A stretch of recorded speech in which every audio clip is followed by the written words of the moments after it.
Can you see all the stuff in here? It's awesome. oh. It's like being a kid again when I was at Diamond Vision. I know we keep saying about going back home, but actually, if this is our video library. Well, I'm in the C's. Where are you at the moment? I'm in the F's. Oh. Front night. No, we've already done that one. Yeah. Oh. Did you hear that? What? You didn't hear that? What? Somebody just said, "Oi, meat sleeves." Meat sleeves? Yeah. Oh, what the hell? Who's in here? I don't know. I can't see anyone. Hang on. Pork pocket. There's a lot of meat-related references here. This doesn't sound good. Okay. I've got an idea. What? Grab something and cheese it. Okay. Okay. I'm gonna try your back. It worked! Oh, awesome movie. He's gone. Huh? Where'd he go? Well, I don't know. He's never not been there. oh my god, what does this mean? Did we break the delirium? He's still here. Oh.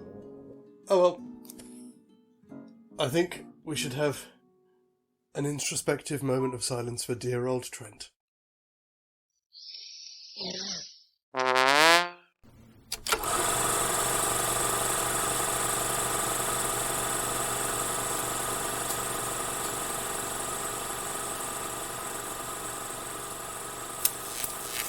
Maybe moment.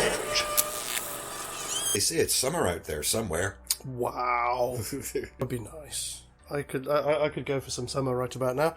Hello. It is the start of June. We are Maybe Movies.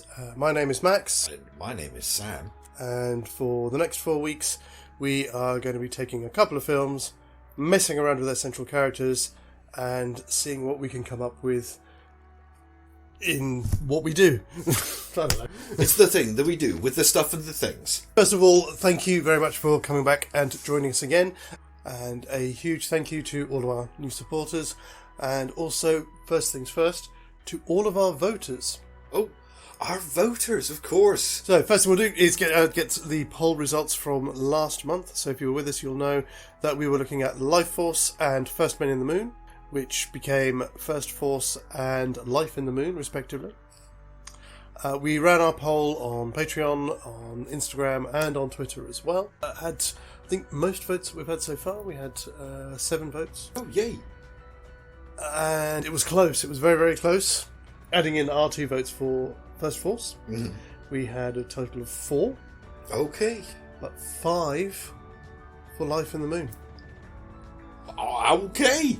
We have been overturned, it would seem. It would. A first. Thank you. Yes, we have been overturned. We stand by the decision of our followers. Yeah, we must. So there'll be a thing here to show that Life in the Moon is our winner from last month. Alrighty.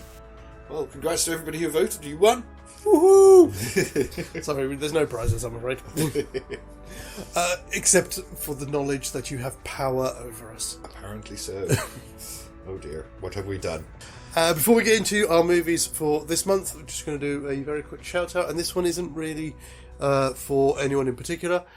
This is actually for all of you, watching out there, with regardless, whatever you're doing in your own lives, and if you are content creators as part of the community, watching and supporting us here, thank you very much. And we're just doing a shout out for you, because I'm sure you know what it's like, same as us. We turn up, do this every week in the hope that a few people might watch it, and I'm sure you're doing the same. And just keep going, because that's how you win, eventually. Eventually. And also, it means that all of the audio detractors can go fuck themselves. Indeed, indeed. What have you got for us, Sam? I have They Live. Okay, so it looks like we're going to be going for a bit of a director double bill. Oh, really? Because I have Big Trouble in Little China. Awesome! Oh, 2 amazing movies that we get to play around with here. Absolutely. I must admit, I hadn't seen this in about 25 years. Oh, that's the one I've watched the most. This one I've only seen 4 or 5 times. That one, At least 20 or 30. I think, yes, I think that one is probably the last of the classic Carpenter movies that I ever got to see. But yeah, I've seen this one more recently because I think, again, it was on Netflix for a while. And Yes, it was, yeah. it was, again, one of those ones. I think the first time I watched it, I think like a lot of people, you kind of like go, it's okay. And then you get about halfway through the film and it's like, oh, yeah, no, I did discover it. I mean, I knew about it, but I watched it fairly late. I was probably, I don't know, 17 going on 18. It was when I was becoming extremely distrustful of everything. Okay. It was like, I mean, because only a couple of years before I'd read 1984, which had really opened my mind about systems of manipulation. Yes. And then watching this on top was like, oh yeah, totally on the nose in every way. I found out a bit of information about this. I don't know if you noticed at the start of the film, because I had to have a quick look. So it's another one that Carpenter's based on a short story. I did notice in the credits, but I'm not familiar with the story. No, neither am I. So the story was written in 1963. It's called 8 o'clock in the morning. By a guy called Ray Nelson, who I've never heard of. Again, love finding out new authors who do interesting and wonderful things. And he's still alive, apparently. He's about 90. Good Lord. But in 1967, he co-wrote a novel called The Ganymede Takeover with Philip K. Dick. Oh, wow. Okay. Right. Well, I'll have to look that one up, definitely. Oh, dear. Okay. This is interesting because you've got a very understated, very stoic main character in here. Yes. And the complete opposite in Jack Burton in here. Yes. Yeah, but they are both men who are compelled by their conscience. Yes. Yes. Yeah, absolutely. Yeah. So, like, don't start with me. Maybe it's Trent. Okay. As an alien, do you think Trent speaks binary? I'd never really thought about it. Neither had I. Why would I think that all of a sudden? Let's move on. Yeah, I think they'd both be compelled to act in their respective plots. So it's not, we're not going to have to tie ourselves into knots trying to figure out what's going to compel them to act. It's more being a question of how they would act. That's the thing. Because they are, as you say, very different men. Because, and again, the thing is that the pacing of the films matches the central character. Yes. They live as God. I mean, even the soundtrack is extraordinarily lazy and laconic. Yes, absolutely. Which is going to be interesting when you put him in here. Where it's just... Did you see that? Literally, I reached for it. Oh, isn't it always the way? Mocking. You are right. We're going to have to think of a name for the light now. Flash. Of course. Okay, sorry. A couple of things, something else about this. I don't know if you noticed it. Peter Jason, who plays Gilbert, doesn't he just look like Meatloaf? Yeah, what, like old Meatloaf? Yeah. Yes. And even his facial expression and everything. I was like... Yeah, kind of alarmingly so, especially in that film. Yes. If you want to talk about random things, did you notice the legacy of Ghostbusters? It took me a second. It's the first time I wouldn't have been looking for it when I saw this before, but yes. Yeah. Oh, I know. Which one are you talking about? Are you talking about the PKE meters? Oh, yes, I did. That's not what I was referring to. What were you referring to? In this, when they go back to... oh, sorry, I thought we were talking about they live. No. Right. So in this, when they go back to Egg-Fu, or what's his name? Egg Chens. Yeah, it's the firehouse. It's the firehouse. It looks like it's the set that they used for the firehouse in Ghostbusters. No, I hadn't noticed that. I'll have to pay more attention the next time I watch it. So there's lots of little things between these two. Again, very throwaway scenes, but tiny little things. Climbing in through windows into abandoned buildings. Happens in both of these. Mm-hmm. And jumping through circular holes in the floor. Yes. Yes. There are themes moving through these films.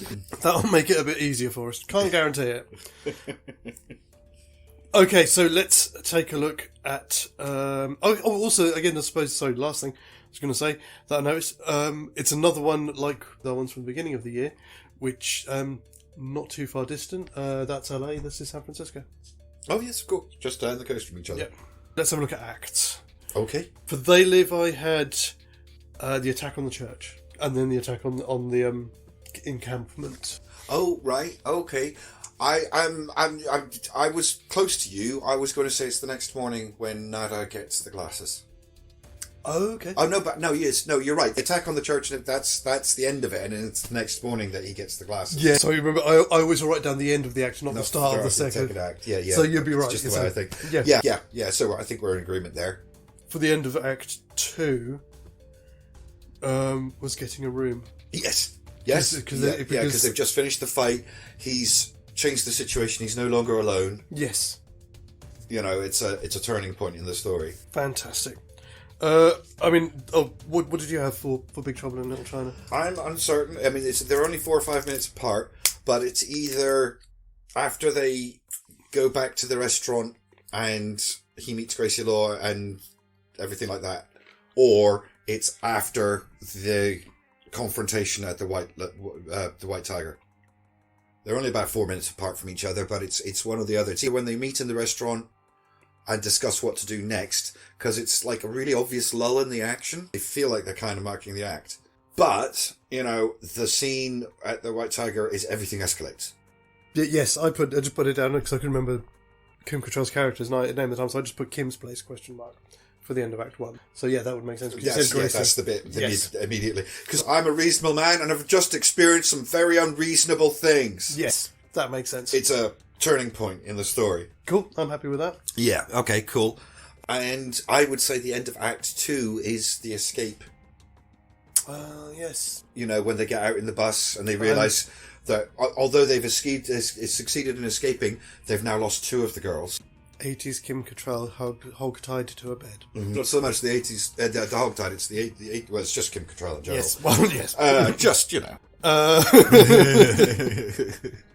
Always had a thing for her, always. Police Academy. Mm-hmm. Yeah. Porky's. Yeah, I was very late to the game with Porky's. I was quite late. I was about 14 or so when I saw it. I don't know, I didn't see that until I was about 18, 19. Oh, right. It was just not one that kind of came into my sphere, unfortunately.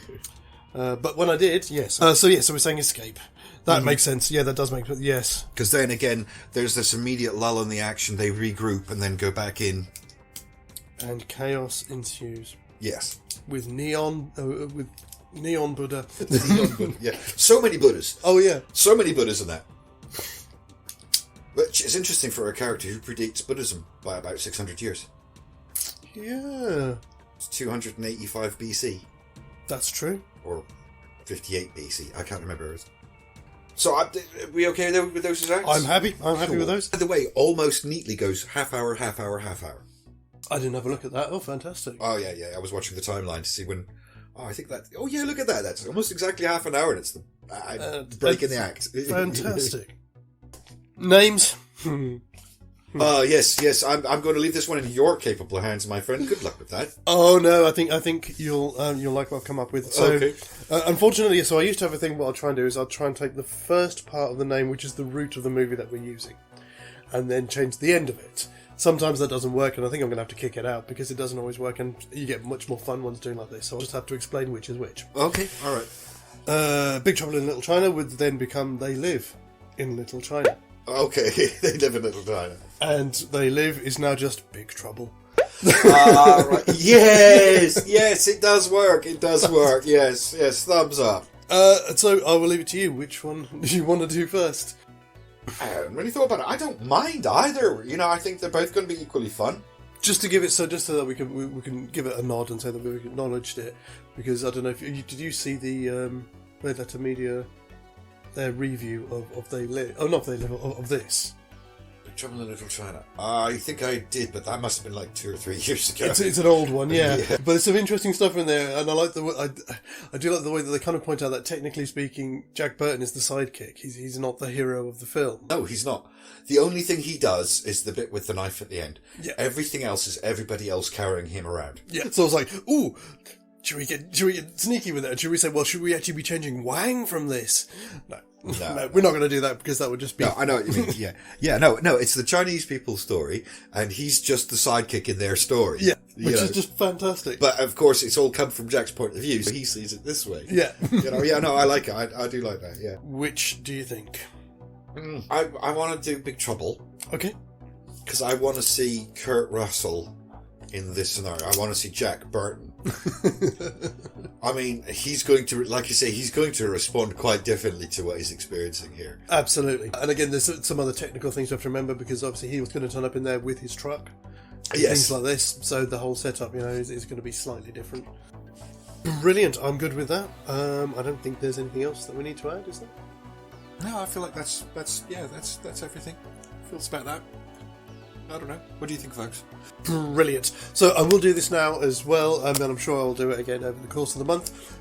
Just a quick reminder, because of the way that we schedule everything, we'll be doing these through till the end of June, and then we will be on sabbatical next month as our month off, because otherwise my brain will melt out of my ears. Yep, it's a mutual feeling. So there'll be no Maybe Movies in July, and then we'll be back with our 2nd year anniversary. Good Lord. In August. Oh my God. Who would have thunk it? Exactly. Anyway, thank you for stopping by again. We will be back next Wednesday. As always, have a great weekend, have a great start to next week, and we'll see you then. As always, guys, TTFN. Ba ba ba ba ba ba ba ba ba ba ba ba ba ba.